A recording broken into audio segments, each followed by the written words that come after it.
இப்படியே நடுவர் அவர்களே எத்தனை சரணம் இருக்கோ அத்தனை சரணத்திற்கும் ஒரே ராகம் தான் நடுவர்கள். இது எப்படி இருக்குன்னா, கட்டுன கணவனை பார்த்து வந்தான் வராண்டி போறான் போராண்டி, அதுவும் சுண்ணாம்பு பயல், வெறும் சுண்ணாம்பு பயல, மதுரகார சுண்ணாம்பு பயலாம், என்ன முகவரியோட ஒரு காதலன்னா திட்டுறாங்கன்னா நடுவர்களே, இது என்ன பாட்டுன்னு நான் கேக்குறேன்.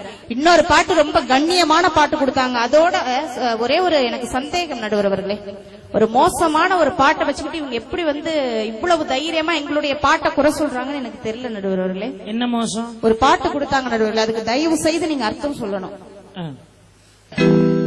ஒட்டட ஒட்டட கம்பத்துல ராசா விட்டு போனானே அம்பத்துல, ஒட்டட ஒட்டட கம்பத்துல ராசா விட்டு போனானே அம்பத்துல, ரெண்டு பிள்ளைங்க பக்கத்துல, ரெண்டு பிள்ளைங்க பக்கத்துல, அந்த கதைய என்ன சொல்ல, அந்த கதைய என்ன சொல்ல, அச்சியோரோ மாமரோ ராசா மாமனாரு வச்சமரோ, ஏ மாமனாரு வச்சமரோ, மாங்காய்க்கு ஆசைப்பட்டு, மாங்காய்க்கு ஆசைப்பட்டு, மாமனாரு வச்சிக்கிட்டு, ஏ மாமனாரு வச்சிக்கிட்டு. இப்படி மாங்காய்க்கு ஆசைப்பட்டு மாமனார, கொய்யாக்காவுக்கு ஆசைப்பட்டு குழந்தனார, அப்புறம் பப்பாளிக்கு ஆசைப்பட்டு பக்கத்து வீட்டுக்காரன்னே போயிட்டு இருந்தா நாடு எப்படி சீரொழியும் நடுவர். ஏன்னா விருட்சத்தை வச்சு உண்டு பண்றவன் சாமிக்கு சமம். மாமனார் ஒரு மாமரத்தை உண்டு பண்ணிருக்கார், கொழுந்தனார் ஒரு கொய்யாமரத்தை உண்டு பண்ணிருக்கார். அதெல்லாம் பலன் கொடுக்கக்கூடிய விருட்சங்கள். பலத்தை மட்டும் நாம அனுபவிச்சுக்கிட்டு வயசான காலத்துல அவரை முதியோர் இல்லத்துக்கு அனுப்புறதும், வயசான காலத்துல கொழுந்தனார வீட்டை விட்டு விரட்டி விடுறதுமா இருந்தா அவ குடும்பமா? குடும்பம்னாலே கூட்டு குடும்பம் தான் சார் என்னைக்கும் பெஸ்ட். மாமனாரையும் வச்சு காலந்தள்ளணும், கொழுந்தனாரையும் வச்சு காலந்தள்ளணும். ஒரு கூட்டு குடும்பமாக இருந்து வாழ்வதுதான் உண்மையான ஒரு மனிதாபிமானம் என்கின்ற விஷயத்தை என்ன கண்ணியமா சொல்லிருக்காங்க. ஏன் உங்களுக்கு புத்தி இப்படி கீழ்த்தனமா போகுது? காதலிக்க நேரம் இல்லைன்னு ஒரு படம் அந்த காலத்துல கொடுத்தாங்க பாருங்க, என்ன அழகா ஒரு விஷயத்த, ஒரு இசைய ஒரு பாட்டுக்கு கம்போஸ் பண்றதுக்குள்ள அந்த இசையமைப்பாளர்கள்லாம் எவ்வளவு கஷ்டப்படுறாங்க. இந்த பாட்டுல எத்தனை பேர் பாடியிருக்காங்க தெரியுமா? டிஎம்எஸ் பாடியிருக்காரு, பிபி ஸ்ரீனிவாஸ் பாடியிருக்காரு, எல்ஆர் ஈஸ்வரியம்மா பாடியிருக்காங்க, சுசீலா அம்மா பாடியிருக்காங்க. ஒரு பாட்டுக்கு எவ்வளவு உழைக்கிறோம்.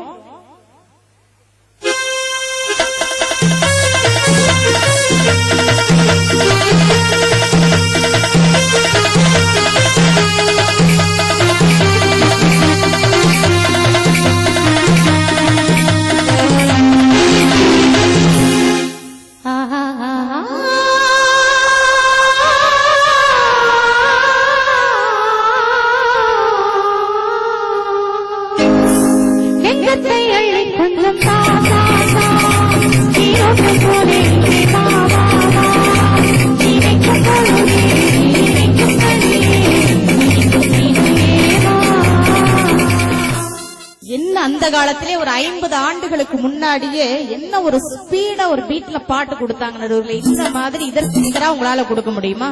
கண்ணதாசன் 4 வரியில காதல சொல்லி முடிச்சிருவாரு. காதல் என்பது எது தெரியுமா? சொல்லாமல் தெரிய வேண்டும், சொல்லவும் தனிமை வேண்டும், கஞ்சாடை புரிய வேண்டும், பிறர் காணாமல் சிரிக்கணும், அதுதான்டா காதல்னார். எப்பொழுதுமே காதல் என்பது இந்த சரீரத்தின் தாளமாக இல்லாமல் ஆத்மாவின் ராகமாக இருக்கணும். இன்னைக்கு காதல் எல்லாம் அப்படியா இருக்கு. இந்த காலத்துல எல்லாம் புறாவுல தூது விட்டாங்க, அதுக்கு பிறகு கடிதத்துல தூது விட்டாங்க, அதுக்கப்புறம் போன் வந்தது, லெட்டர் வந்தது, இப்பெல்லாம் எஸ்எம்எஸ்லயே காதல் செஞ்சு காதல் எஸ்எம்எஸ்லயே முடிஞ்சு போயிடுது. ஆனா திரைசை கவிஞன் என்ன புதுமையா வச்சுட்டான் பாருங்களேன். மனசுக்குள்ள எவ்வளவு ஆசை இருந்தாலும் பெண்கள் அவ்வளவு சீக்கிரமா வெளியில சொல்ல மாட்டாங்க. ஒண்ணு ஆசைய காத்துல தூது விடுவாங்க, இல்லட்னா கண்கள்ல தூது விடுவாங்க நடுவர் அவர்களே. அந்த பாட்டை ஒரு சாதாரண கவிஞன் இவங்க சொல்றாங்க என்னமோ கண்ணதாசன் தான் அப்படி எழுதுறாரு, வாலியவர்கள் தான் எழுதுறாரு. சாதாரணமாக கிராமத்தில் பிறந்து வளர்ந்த ஒரு கங்கை அமரன் எழுதிய பாட்டை தான் நடுவர் அவர்களே. வார்த்தையில வலிமை இல்லைனாலும் இசையினுடைய ஆதிக்கம் எப்படி இருந்தது. இதற்கு நிகரா உங்களால ஒரு பாட்டு சொல்ல முடியுமா?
விஷயங்கள் இருக்கு நடுவர் அவர்களே.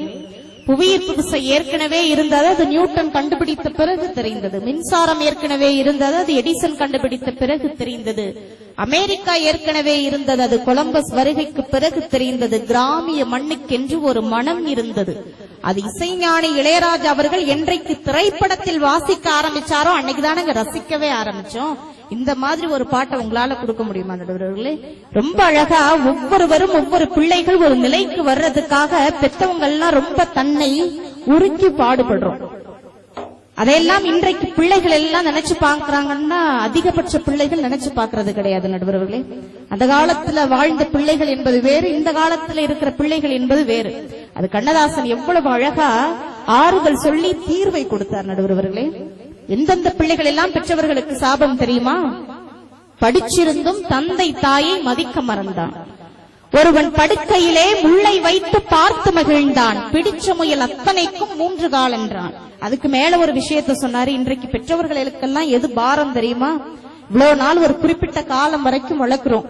பெண்டாட்டின்னு ஒருத்தவங்க வந்த பிறகு பெண்டாட்டியினுடைய பேச்சை கேட்டு பெற்றவர்களை மதிக்காமல் அவர்களை எல்லாம் முதியோர் இல்லத்துல விடுற எத்தனையோ குழந்தைகள் எல்லாருமே வாழ்க்கையில நன்றி கெட்ட உயிர்கள் எல்லாம். நன்றி கெட்ட அந்த பிள்ளைகளுக்கு நாய் எவ்வளவு மேலன்னு சொன்னார் நடுவர்களே. இந்த மாதிரி ஒரு பாட்டை உங்களால கொடுக்க முடியுமா? ஒரே ஒரு ஊரிலே ஒரே ஒரு ராஜா,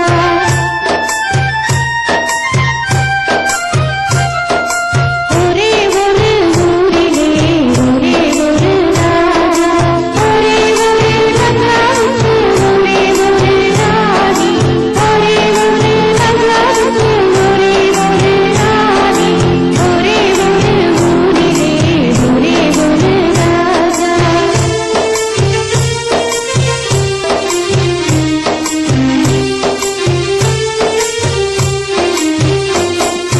ஒரே ஒரு ராணி பெற்றாள் 9 பிள்ளை, ஒரே ஒரு ராணி பெற்றாள் 9 பிள்ளை. அந்த 9லே ஒன்று கூட உருப்படி இல்லை, உருப்படி இல்லை. ஒரே ஒரு ஊரிலே ஒரே ஒரு ராஜா என்று கூறி நடுவர்களே, இசையாலும் கருத்துக்களாலும் வெற்றி பெறக்கூடிய ஆற்றல், வெற்றியை தக்க வைத்துக் கொள்ளக்கூடிய ஆற்றலும் திரை இசை கவிஞர்களுக்கு உண்டு என்கின்ற காரணத்தினால் நல்லதொரு தீர்ப்பை தாருங்கள் என்று சொல்லி வாய்ப்பு வழங்கிய ரசிக பெருமக்களை வணங்கி விடைபெறுகிறேன். நன்றி, வணக்கம். என்ன அழகான ஒரு பேச்சு. உண்மையாகவே கண்ணதாசன் மாண்டு போனான் என்பதில்லை, இன்றைக்கு வரைக்கும் வாழ்ந்து கொண்டிருக்கிறான். அதான் உண்மை. எல்லா கவிஞர்களும் சிச்சுவேஷனுக்கு பாட்டு எழுதுவான். ஆனா கவியரசருடைய சிறப்பு என்ன தெரியுமா? அவரும் சிச்சுவேஷனுக்கு தான் பாட்டு எழுதுவாரு. ஆனா இந்த பாட்டு என் வாழ்வில் நடந்த பாதிப்புக்காகவே கவியரசு எழுதியது போல இருக்கும். இப்படி கண்ணதாசன் போன்ற மிகப்பெரிய ஜாம்பவான்கள் எல்லாம் இந்த பக்கம் இருக்கும்போது இந்த தெம்மாங்கு என்ன ஆகும்னு நீங்க எதிர்பார்க்கீங்களோ இல்லையோ, என் தம்பி ரொம்ப ஆவலா தர்மராஜ் எதிர்பார்த்துக்கிட்டே இருக்கார். என்ன சொல்ல போறாங்களோ அம்மா தெரியலையே. வாங்க.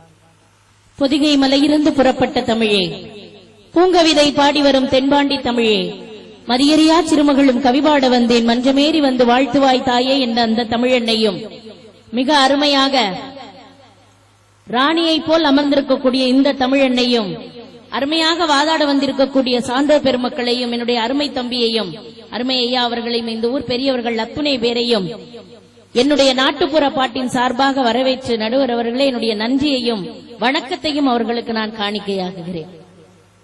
நாட்டுப்புற பாட்டு என்பது ஒரு தாய், திரைப்பட பாடல்கள் என்பது எங்களுடைய குழந்தை.